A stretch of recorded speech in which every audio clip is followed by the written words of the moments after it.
أسباب سيلان اللعاب أثناء النوم. 1. آلام الأسنان تسبب ارتخاء في الفم عند النوم ويصعب غلق الفكين مما يؤدي إلى سيلان اللعاب أثناء النوم. 2. التهاب الجيوب الأنفية يؤدي للتنفس من الفم ويزداد الوضع سوء مع نزلات البرد مما يؤدي لسيلان اللعاب. 3. حموضة المعدة تسبب زيادة إنتاج الغدة اللعابية مما يزيد من سيلان اللعاب أثناء النوم. الحساسية يزيد إفراز اللعاب عند الأشخاص الذين يعانون من حساسية الطعام أو حساسية المعطرات. التهاب اللوزتين يؤثر التهاب اللوزتين على التهاب الحلق مما يسبب صعوبة في التنفس وسيلان اللعاب. التهاب اللثة تسبب حدوث مشاكل في التنفس وزيادة إفراز اللعاب خاصة أثناء النوم.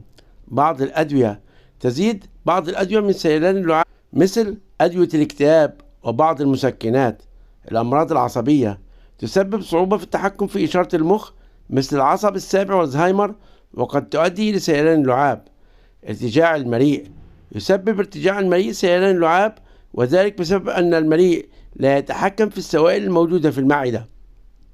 هذا موضوعنا القصير لهذا اليوم، أتمنى تكونوا استفدتم من هذه المعلومة، والسلام عليكم ورحمة الله وبركاته.